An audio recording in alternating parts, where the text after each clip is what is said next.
গতকাল একদিকে যখন শিক্ষা সচিবের সঙ্গে 6 জনের প্রতিনিধি দল চাকরিহারাদের টানা বৈঠকে গিয়েছিলেন বিকাশ ভবনে, দুজন কিন্তু রওনা দিয়েছিলেন দিল্লি সুপ্রিম কোর্টের উদ্দেশ্যে এবং তারা জানাচ্ছেন যে সুপ্রিম কোর্টের দ্বারস্থ তারা হচ্ছেন তার কারণ ওএমআর শিটের মিরর ইমেজ কপি প্রকাশ্যে আনুক রাজ্য এবং এসএসসি।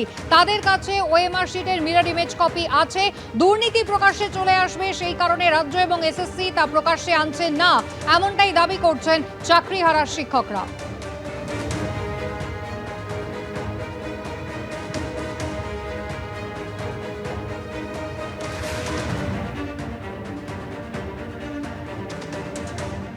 দেওয়ালে পিঠ ঠেকে গিয়েছে চাকরিহারা শিক্ষকদের, আর কি বা করার আছে তাদের, বলছেন বিজেপি নেতা দিলীপ ঘোষ। চাকরিহারারা লড়াই তো করবেন, কারণ সর্বস্ব চলে গেছে। আর এই চাকরিহারাদের দেখে বোঝা যাচ্ছে পশ্চিমবাংলায় কি চলছে। এর জন্য দায়ী কে? কোর্টকে দায়ী করা হচ্ছে। কোর্ট তো দুর্নীতি দেখে বন্ধ করেছে।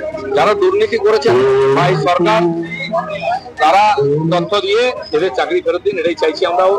আমরাও সেই চাকরিহারাদের সঙ্গে আছি। বিকেল 5টায় আজকে নবান্নে মমতা বন্দ্যোপাধ্যায় তিনি সাংবাদিকদের মুখোমুখি হবেন। এই চাকরিহারা শিক্ষকদের উদ্দেশ্যে কি বার্তা তিনি দেন সেদিকে যখন আমাদের নজর থাকবে। তার পাশাপাশি কুণাল ঘোষ তিনি কি জানিয়েছেন দেখুন একবার।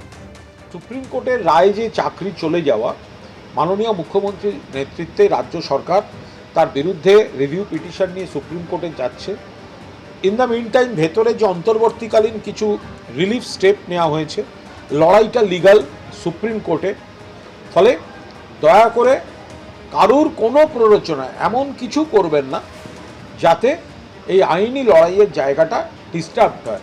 বিকাশ ভবনের গেট আটকানো, গেট ভেঙে ঢোকা, স্টাফদের বার হতে না দেওয়া, মানে এগুলো অ্যাকচুয়াল ব্যাটেলটা হচ্ছে সুপ্রিম কোর্টে। সেটা মাননীয় মুখ্যমন্ত্রী তার নেতৃত্বে রাজ্য সরকার সেটা করতে চাইছে। বাকি আজকের বৈঠক নিয়ে কোনো মন্তব্য করব না। আন্দোলনকারী শিক্ষকরা পথে বসে রয়েছেন। আজকে 21 দিনে পড়লো তাদের বিকাশ ভবনের বাইরেই ধর্ণা। সাধারণ মানুষজন তাদের এই সমর্থন রয়েছে, তাদের এই আন্দোলনের পাশে তারা রয়েছেন।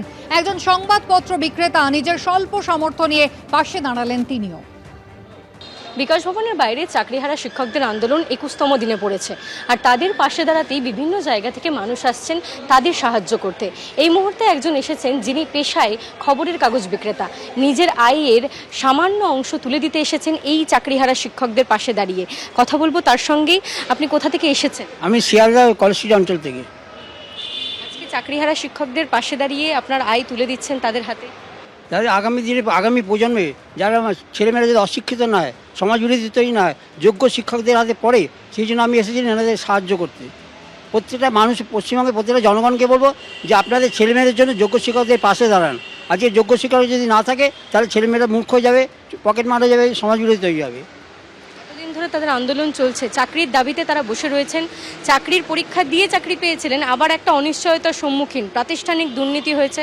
আপনি নিজে খবরের কাগজ পৌঁছে দেন, সকলের কাছে খবর পৌঁছে দেন, আপনি তো নিজেও জানেন এই বিষয়টা। শুনুন, আজকে যদি সরকারি কর্মচারীদের যদি বলে যে নতুন করে আপনাদের অ্যাপয়েন্টমেন্ট নিতে হবে, আপনাদের চাকরি চলে গেল আজকে এই মাস থেকে, তো সেই সরকারি কর্মচারী কি রাজি হবেন? ওরা তো আপনারা যে শিক্ষকরা তারা তো ইন্টারভিউ দিয়ে পাস করে তারা যোগ্য শিক্ষক রেজিস্টার্ড হয়ে গেছে সরকারি, তারা কি করে চলে যাবে? তারা কি করে বা ভাতা নেবে? এগুলো তো সরকারকে দেখতে হবে। পেপার বিক্রেতা একজন, উনি কতটুকু স্যালারি পান বা মাইনে পান বা কতটুকু উপার্জন করতে পারেন, সেই জায়গা থেকে উনি এসে আমাদেরকে বলছেন যে আমার একদিনের যা ইনকাম আমরা সেইটুকুই তুলে দিতে চাইছি, কারণ আমার ছেলে মেয়ে রয়েছে, তাদের ভবিষ্যৎটা কী? কারণ আজকে যোগ্য হয়ে যদি চাকরিহারা হতে হয়, সেই ভবিষ্যৎ প্রজন্মের কাছে এই বার্তাটা কিভাবে পৌঁছাবে?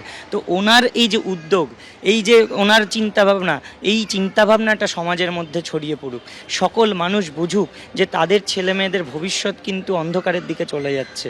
ওনার মতো মানুষরা আমাদের পাশে আসুক, এটাই আমরা চাইব। চাকরিহারা শিক্ষকদের বেদনা শুধুমাত্র খবরের কাগজে অক্ষরেই, এই কালির ছাপা অক্ষরেই আবদ্ধ হয়ে নয়, মানুষের মনকে ছুঁয়ে গিয়েছে সেই বিষয়টি, এবং সেই জন্যেই দূর দূরান্ত থেকে সাধারণ মানুষ আসছেন তাদেরকে সাহায্য করতে। এই মুহূর্তে আরেকজন এসেছেন যিনি পেশায় খবরের কাগজ বিক্রেতা হলেও তার আয়ের অংশ তিনি তুলে দিচ্ছেন চাকরিহারা শিক্ষকদের হাতে। ক্যামেরায় সন্দীপের সঙ্গে ঐশী মুখোপাধ্যায়, এবিপি আনন্দ, সল্টলেক।